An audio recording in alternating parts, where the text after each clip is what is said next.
لبیک لبیک یا رسول اللہ لبیک لبیک لبیک لبیک الحمد للہ نحمدہ ونصلی ونسلم علی رسولہ الکریم اما بعد فاعوذ باللہ من الشیطان الرجیم بسم اللہ الرحمن الرحیم والذین جاءوا من بعدهم یقولون ربنا اغفر لنا ولإخواننا الذین سبقونا بالایمان صدق اللہ العظیم و صدق رسولہ النبی الکریم۔ کیا غور جب 11ویں 12ویں میں کیا غور جب 11ویں 12ویں میں معمہ یہ ہم پر خلا غوث اعظم کیا غور جب 11ویں 12ویں میں معمہ یہ ہم پر خلا غوث اعظم تمہیں وصل بے فصل ہے شاہدی سے تمہیں وصل بے فصل ہے شاہدی سے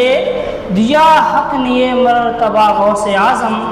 دیا حق نے یہ مرتبہ غوث اعظم واہ کیا مرتبہ اے غوث ہے بالا تیرا واہ کیا مرتبہ اے غوث ہے بالا تیرا اونچے اونچوں کے سروں سے ہے قدم اعلیٰ تیرا اونچے اونچوں کے سروں سے ہے قدم اعلیٰ تیرا۔ حمد و صلوات کے بعد میرے نہایتی واجب القدر واجب الاحترام معزز و مکرم اساتذہ کرام اور میرے نہایتی مکرم طلباء ساتھیوں، السلام علیکم ورحمۃ اللہ وبرکاتہ۔ عزیزان محترم، آج جس موضوع پر مجھے لب کشائی کرنے کا موقع ملا ہے وہ ہے 11ویں شریف کی شرعی حیثیت کہ ہم جو 11ویں شریف مناتے ہیں آیا یہ منانا جائز ہے، ناجائز ہے، بدعت ہے، کیا ہے؟ سب سے پہلے ہم یہ جانتے ہیں کہ 11ویں شریف کہاں کسے جاتا ہے۔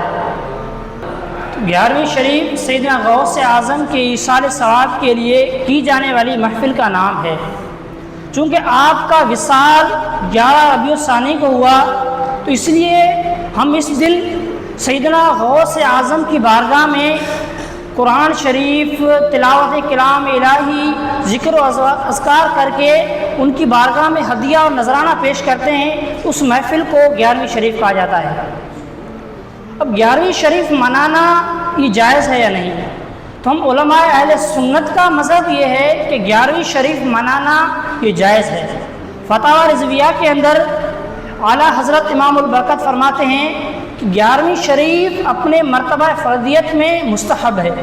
اور اپنے مرتبہ اطلاق میں 11ویں شریف منانا یہ ایصال ثواب ہے اور یہ سنت ہے۔ تو 11ویں شریف منانا یہ مستحب ہے، چونکہ 11ویں شریف کے اندر کیا ہوتا ہے؟ 11ویں شریف کے اندر ہوتا ہے ایصال ثواب، اور ایصال ثواب یہ ہر وقت جائز اور مباح ہے۔ اس کو ہم قرآن شریف سے ثابت کریں گے۔ جب قرآن شریف سے ایصال ثواب ثابت ہو گیا، احادیث سے ایصال ثواب ثابت ہو گیا تو 11ویں شریف ثابت ہو جائے گی، کیونکہ 11ویں شریف کے اندر ایصال ثواب بھی کیا جاتا ہے۔ میں نے جس طرح آیت تلاوت کی، اللہ تعالیٰ فرماتا ہے والذین جاءوا من بعدهم یقولون ربنا اغفر لنا ولاخواننا الذین سبقونا بالایمان، کہ وہ لوگ جو ان کے بعد آئے وہ یہ کہتے ہیں کہ ربنا اغفر لنا ولاخواننا الذین سبقونا بالایمان، اے ہمارے رب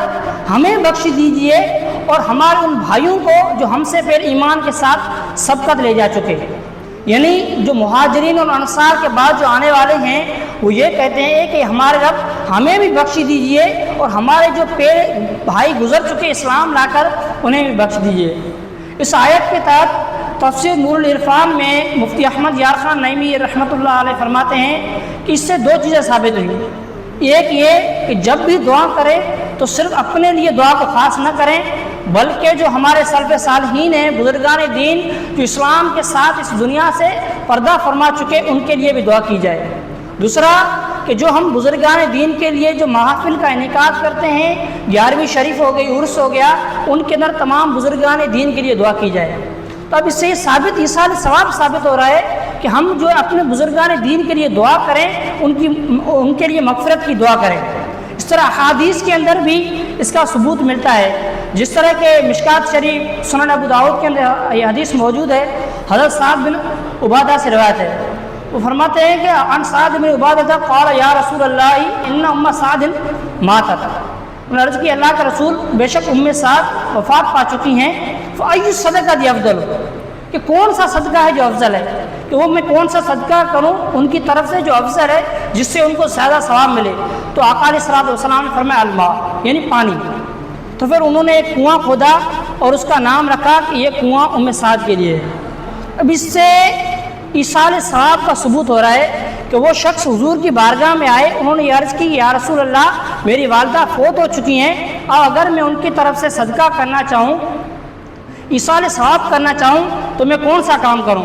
تو حضور کریم صلی اللہ علیہ وآلہ وسلم نے فرمایا تو پانی کا فرمایا، تو انہوں نے کنواں کھودا اور اس کو ایصال ثواب کے لیے کر دیا۔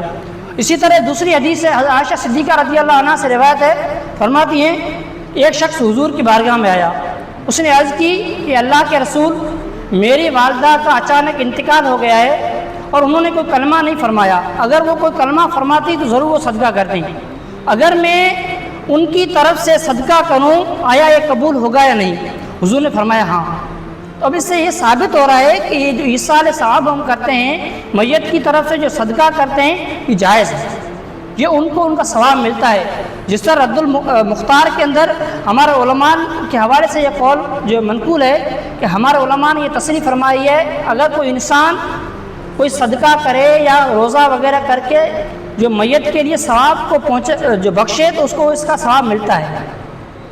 تو اس سے ثابت ہوا کہ ایصال ثواب کرنا یہ جائز ہے، اور 11ویں شریف کے اندر ایصال ثواب ہوتا ہے۔ تو جب ایصال ثواب جائز ہے تو پھر 11ویں شریف کرنا یہ کیسے حرام ہو گئے، یہ کیسے بدعت ہو گئے؟ اب جو لوگ اس کو بدعت کہتے ہیں، ناجائز کہتے ہیں، ان کے 3 گروہ ہیں۔ نمبر 1 کہ وہ اس کو ناجائز بدعت اس لیے کہتے ہیں کہ ان کے پاس اس کا علم نہیں ہے، قرآن و حدیث کا ان کے پاس علم نہیں ہے جس سے وہ یہ ثابت کر سکیں کہ 11ویں شریف منانا یہ جائز ہے، اس لیے پھر وہ اس کا انکار کرتے ہیں، اس کی جو کہ بدعت کہتے ہیں۔ نمبر 2 وہ ان کے پاس علم تو ہے لیکن ہٹ درمی کی وجہ سے وہ یہ کہتے ہیں کہ 11ویں شریف منانا یہ جائز نہیں ہے، یا پھر وہ اس لیے کہ یہ کہتے ہیں کہ 11ویں شریف منانا بدعت ہے کہ ان کے جو اکابر ہیں انہوں نے یہ کہا ہے کہ 11ویں شریف منانا یہ بدعت ہے۔ لیکن جو ہمارے سلف صالحین ہیں، ہمارے جو بزرگان دین ہیں، جنہیں اسلام کی ہر چیز کا علم تھا، ہر دقیق مسئلے کا علم تھا، جنہیں سنت کا بھی علم تھا، بدعت کا بھی علم تھا، ہر چیز کا علم تھا، وہ یہ کہتے ہیں وہ صرف 11ویں شریف میں قائل نہ تھے بلکہ اس کے عامل بھی تھے، وہ 11ویں شریف مناتے تھے۔ تو ہم اپنے سلف صالحین کو دیکھیں گے کہ ان کا عمل کیا ہے، ان کا یہ عمل رہا ہے، وہ 11ویں شریف مناتے رہے ہیں، ہم بھی اسی پر عمل کرتے ہوئے 11ویں شریف منائیں گے۔ ہمارے تمام سلف صالحین بزرگان دین کا یہ نظریہ رہا ہے کہ 11ویں شریف منانا یہ جائز ہے، اور ان کے لیے حضور کریم صلی اللہ علیہ وآلہ وسلم نے فرما دیا کہ من رآہ المسلمون حسنا فهو عند اللہ حسن، کہ جسے مسلمان مومن اچھا سمجھیں وہ اللہ کے نزدیک بھی اچھا ہے۔ تو 11ویں شریف کو ہر مسلمان، ہر مومن صحیح سمجھتا ہے، اس کو اچھا سمجھتا ہے۔ اور حضور نے اس طرح اور فرمایا کہ لا تجتمع امتی علی الضلالۃ، کہ میری امت گمراہی پر اکٹھی نہیں ہو سکتی۔ تو حضور کی پوری امت کا یہ نظریہ ہے کہ 11ویں شریف منانا یہ جائز ہے، لہٰذا اس سے معلوم ہوتا ہے کہ 11ویں شریف منانا یہ جائز ہے، اور ہمیں اللہ سے دعا ہے کہ ہمیں 11ویں شریف منانے کی توفیق عطا فرمائے۔ صدق۔